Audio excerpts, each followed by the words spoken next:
webinar. Thank you, Catherine and her team for inviting me. I'm glad to be a part of the Skill Lab. So if you don't know me, I am Dr. Fauzia Akhtar. I'm a lecturer of IT department at Sydney Met. So today, the title of my today's webinar is Stay Secure Online, Simple Steps for Digital Safety. So why I have chosen this topic, because as you know that every one of us, except our sleeping time, we are online, right? So we should know the all the tips so that we are secure online. And I have designed the webinar in such a way that no matter what discipline you belong, you'll be able to understand the topics, because digital safety is important for everyone as a human being. Okay, so without further delay, let's move on to the, okay. So before I would like before I start the topic, I would like to acknowledge, recognize, and respect the elders, families, and forebearers of the Gadigal people of the Eora Nation, who are the traditional owners of the land where CityMate is located. So here are the table of contents and the agenda for today's webinar. So at first, I would like to explain why it's important. I will also give some tips for digital safety. I will also discuss about Australian legal frameworks, primary cybercrime reporting resources, and the references that I have used for today's webinar. And finally, there will be Q&A. So why it matters? As you know, but day by day, the number of cybercrime is increasing not only in Australia, but overall, globally. So cybercrime costs are projected to reach 10.5 trillion globally by 2025. Can you imagine the numbers? And can you understand the severity of this problem? And phishing scams, I think none of us can pass a day without receiving any phishing emails or messages.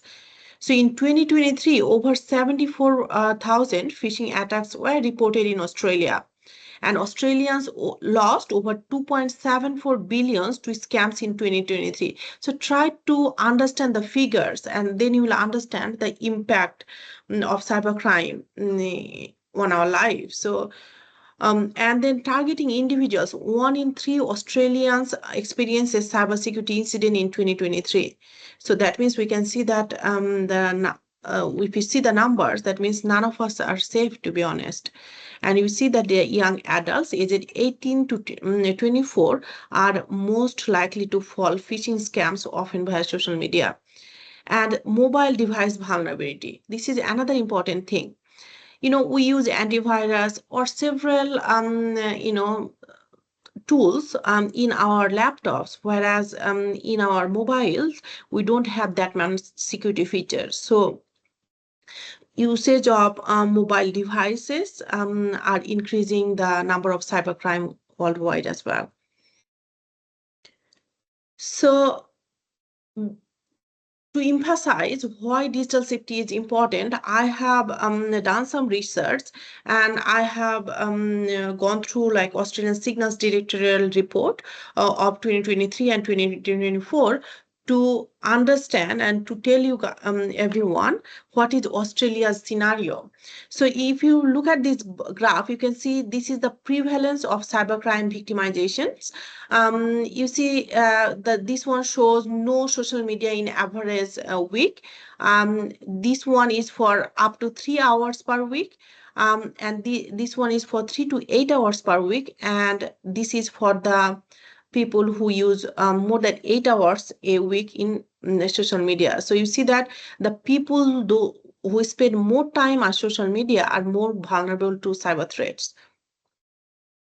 So the moral of the story that you spend more time on social media, you can be more safe. Now come to another report. This one shows the relationship between victim and offender in most a recent online abuse and harassment incident in Australia. So according to ASD report 2023-2024, you can see that 48.6% of cases are perpetrated by the strangers. So you can see that this indicates that the people are more likely to face cyber threats from individuals they don't know personally, making online anonymity a significant risk factor. I think, whenever you visit any group in social media, you will see that you have the option to post anything anonymously. And this gives people power to write anything they want.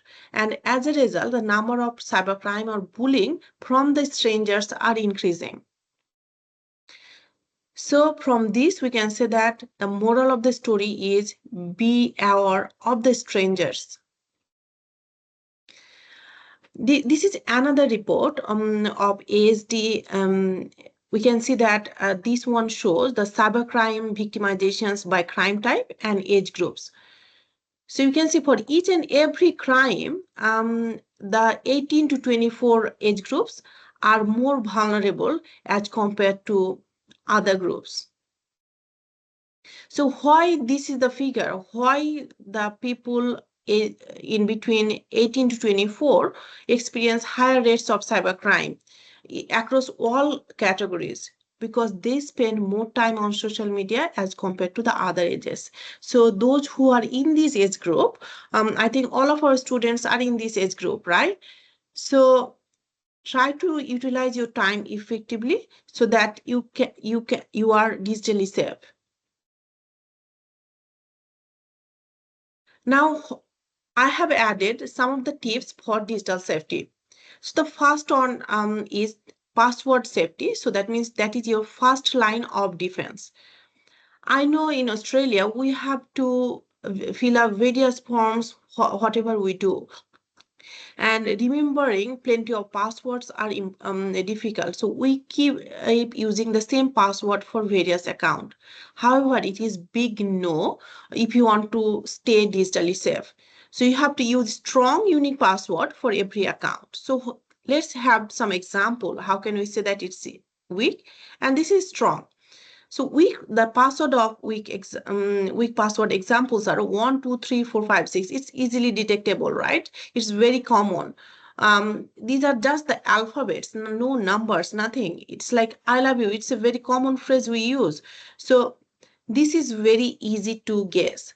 So obviously this one and this one, if you look at the second one, it is John 1995. It could be the name of the person and the birth year. So it's already guessable. So if you make any password for any of your account, make sure that you don't use these patterns. So how can you ensure it's the strong password? You look at this example. There are alphabets, there are symbols, there are numbers, and these are zigzag patterns. So you see that first there is uppercase letter, then in exclamation mark, then lowercase letter, then again uppercase. So you see that these are mix of characters and it is hard to guess because it's not following any pattern. Look at the other one here. You see, it is random, there is no pattern. So if you have password like this, it's not easy to guess. So you have to always use unique and strong password for every account. Remember this one, every account, the password has to be different. Why different? Because if someone can crack one of your password, the person will have access to all your accounts. So once you notify that your one account is hacked, you don't have time to change password for your other accounts, right? So it's very important that you use unique and strong password for every account. Now, sometimes it's very difficult for us to remember the unique and strong password for all the accounts we make. In Australia, especially, everything is online. So if you want to book a doctor, you have to use the Health Engine app. You have to use a password over there. If you buy something from various e-commerce website, for example, Amazon, Kogan, or whatever it is, you have to create account and you have to give password. You have your personal Gmail, you have your university Gmail as well, university email address as well. So you can see, like, you may have maybe 100 different accounts for various purposes and 100 different passwords, unique passwords. Like, if you try to remember these, it's like too much headache for you, and none of us wants that headache, right? So you can keep a manager who can help to remember our password. So our manager is like the Google Password Manager. So you can use the Google Password Manager to save all your passwords. So if you remember your yes, Catherine, anything? Hello, ma'am. Can you hear me? Yes, I can hear you. Ma'am, Rachel Ram is saying that she's on the waiting room and she can't join the webinar. Like, can you please let her in? Yes, yeah, sure. Uh,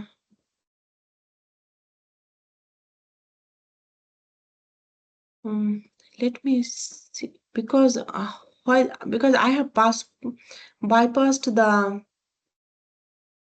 Yeah, it uh, shouldn't. I can't see the person in waiting room.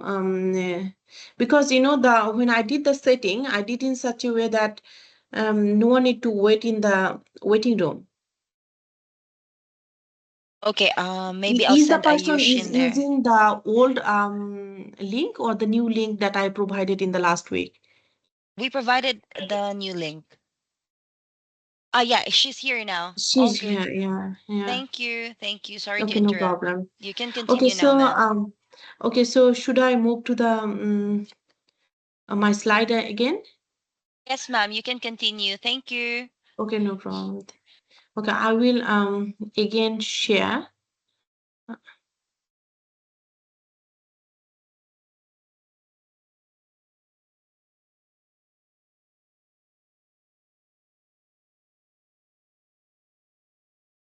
Okay, so as I was saying that in Australia, we have to manage various accounts, and I think every one of us have around 100 accounts for various purposes.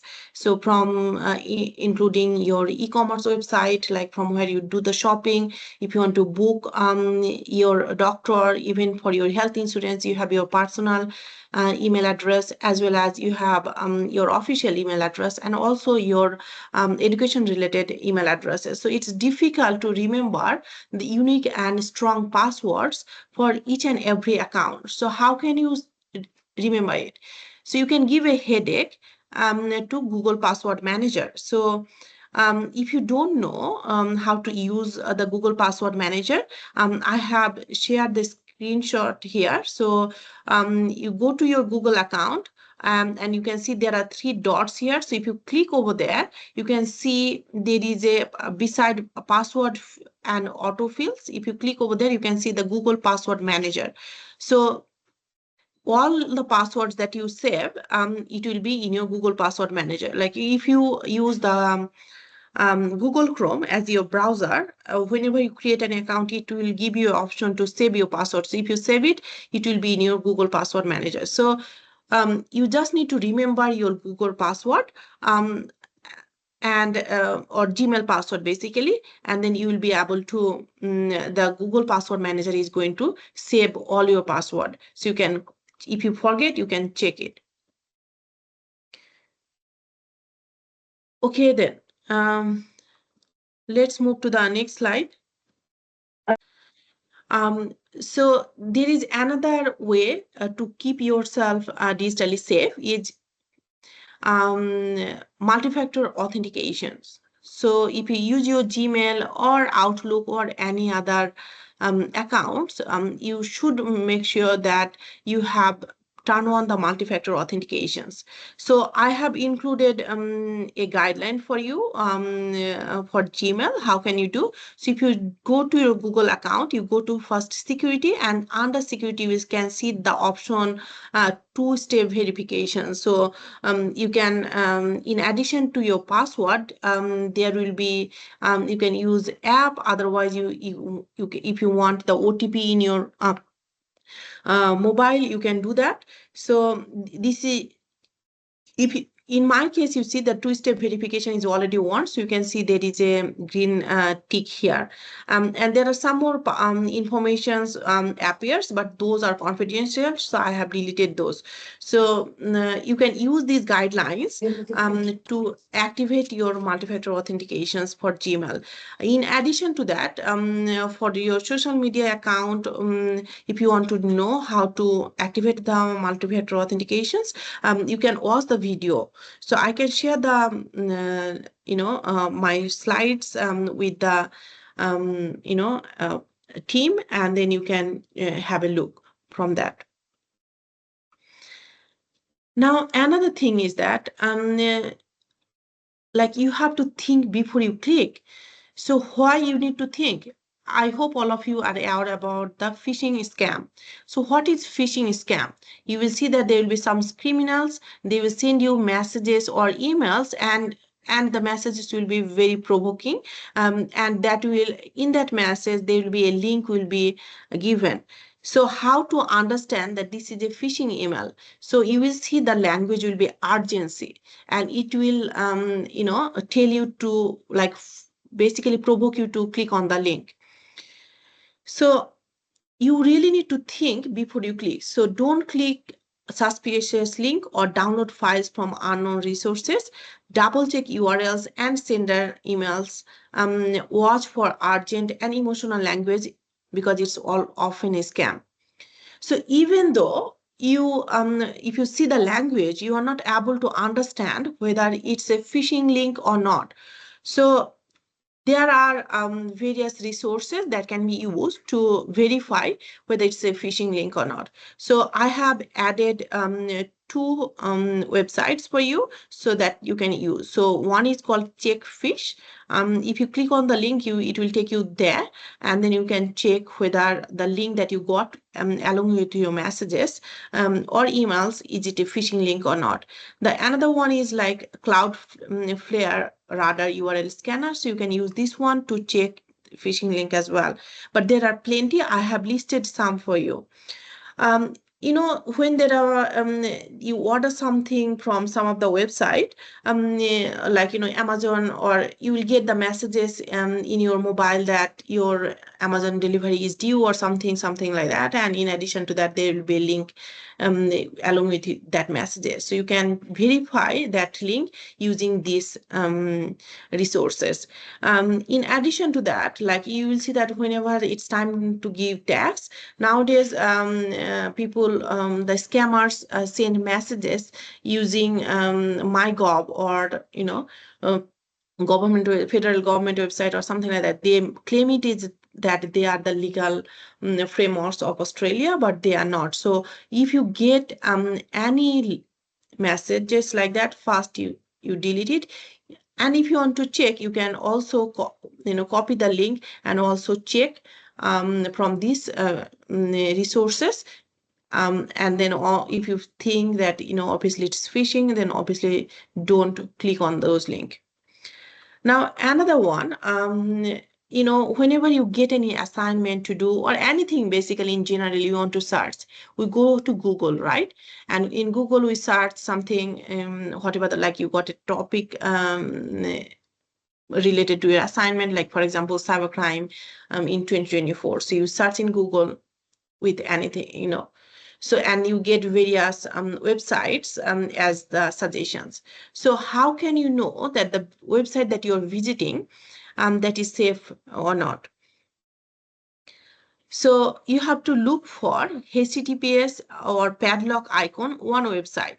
So how to check it? So this is for one of the websites. So you can see at the left side there are these symbols, right? If you click over there, you can see there is a lock icon, and you can see here it is written connection is secure. So whenever you visit any website, you have to check whether it is you see this padlock icon, or you can see whether the connection is secure or not. Okay, then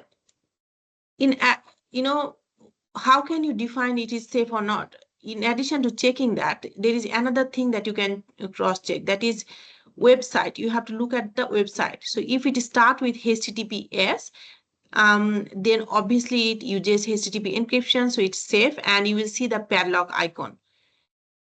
If you see the HTTP, then obviously the padlock icon will not be there. It's not secure. You see this one is HTTPS, then /banksite.com. So you see it is HTTPS, and you can see the padlock icon. So obviously it is digitally safe. What about this one? Is it safe? Is there any HTTPS? No HTTPS. So obviously, and you will not see the padlock icon as well. So this is not secured. Now, even though like you search something in your browser and you get several suggestions of different websites, so how can you verify those website is safe or not? So if you want to check, there are some resources that I have added. One is called Site Checker, and another one is called Check Website Safe. There are plenty, but I have listed two for you, so you can check these, verify the websites that you want to visit using the Site Checker, otherwise Check Website Safe.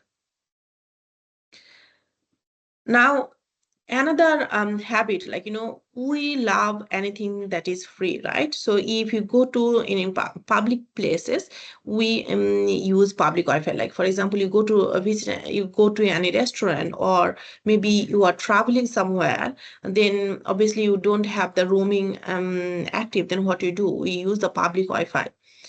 But a study by Perimeter in 2024 revealed that 40% of individual reports having their information compromised while using public Wi-Fi networks. So if for any urgent reason you need to use the public Wi-Fi, make sure that you don't log into the accounts where you have like extremely confidential informations.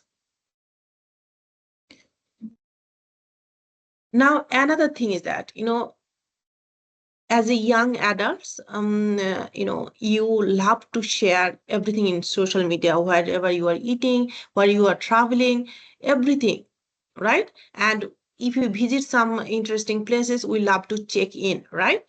So, but don't overshare, because the criminals are everywhere and people are watching you. According to Profile Tree, 25% of Facebook accounts were hijacked, while the hacking percentage of Instagram accounts reached 85% in 2023. So you may have so many friends in your social media, but they are not well user of you. So they may share your information, and they can sell those in the dark web, and people can do deepfake or other things, and they can basically, tell your parents, or contact your nearest person saying that you are in trouble, and they can ask for money. So you have to be very careful about what you share on social media, because if you overshare, you are in trouble. Now, another thing is that, we love to pay money for so many things. Like we love to pay a big amount of money for our mobiles, for our dresses, for our travel. But one thing we don't like as in that, we don't like to pay money for the software, and also we don't, we love to download movies from unreliable sources. But you should be very careful when you download from these sources, because with your required file, there will be some unnecessary files or apps will be there, and that will tell you that these are useful for you to run the software. However, those are actually those could be malware. So how, if you download free software or movies or any file from some sources, how you can also check whether it is suspicious or not, whether it is a malware or not. So how can you check? You can use a resource called Virus Total. This is great for checking suspicious attachments, websites, or software before opening. Another one is called Hybrid Analysis, provides detailed reports including the file behavior and network connection. So these are some of the resources that you can use if you download any file for free, and also if you download the free software. before you open it, you should check before you and then if you get the clearance that it's safe, then you only use it, otherwise don't use it. So now, as we are living in Australia, if you face any issue here related to cybercrime, cyberbullying, trolling, or anything, I think all of us should know what are the Australian legal framework. You can see here if the offense is menace, harass, or cause offense using a carrier's service, the it is 5 years of imprisonment penalty. If it is involving private sexual materials, the imprisonment is 6 years. Threat to kill is 10 years, and threat to cause serious harm is 7 years. So all of us should know the Australian legal framework, so we are aware what are the things could happen if we involve ourselves in this type of crime, or if we know someone who is going through a scenario like that. We should also give this information to them. So if someone faced any cyberbullying crime, scam, or any other issue related to cybercrime, how to report? As we are living in Australia, so every one of us should know. So that's why I have listed it here. So primary cybercrime reporting resources. First one is called Report Cyber. So this is based for scams, identity theft, email compromise, malware attacks, hacking, and ransomware. And this is run by Australian Cybersecurity Centre, ACSC, and obviously it's a part of Australian government. So if you can submit a report online, then it will be passed to the appropriate law enforcement agency. Here is the link I have added. So as I'm going to share the slides later, so you can get the necessary informations. There is another one is called Scam Watch. This is based for online scam, like shopping scams, phishing, fake websites, romance scam, etc. And it is run by Australian Competition and Consumer Commissions. So the link, if you would like to complain, related to scam, like if you buy something from online but you didn't get the product that you want, or maybe they have taken your money and didn't give you the product, or they have shared your information, banking details information to somewhere. If someone if you are running a company, you have your website and someone have make a fake website, or maybe someone cheated you they pretend that they are boyfriend but not, something like that. If it happens, you can complain to Scam Watch. For major cyber incidents or threats, anything related to national security, or if it related to crimes involving children, or any major incident that happens, obviously you have to communicate with the Australian Federal Police. I have provided the link here. And if you face any cyberbullying or image-based abuse, like if someone share your personal image to on the web, and if someone share harmful online content involving children, you can also complain to e-safety commissioner. So I have provided the link related to e-safety commissioner here, so you can have a look. So these are the references that I have used to prepare today's webinar. And that's all from my side. If you have any question, please feel free to ask.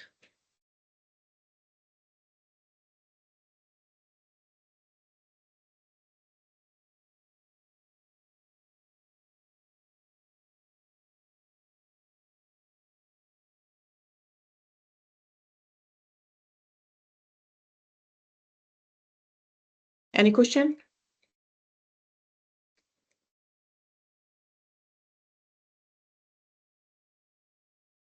If no question, then we can end up for today's one. And thank you so much, everyone, for joining. And if you can learn something new from my webinar, I'll be really happy. And stay secure, stay safe digitally. Thank you so much, Dr. Fauzea, for the webinar today. We have learned so much from you, and this webinar is very insightful. And thank you also so much for everyone who's joined the Okay, thank webinar. you, Rizal, for arranging this, and see you around. Bye See bye. you. Thanks, And everyone. happy Easter, everyone. Yeah, happy Easter! Congratulations for the winner of the Easter egg hunting. Someone has already found the golden egg today. Wow, great. Yeah. Thank you. Okay, bye bye.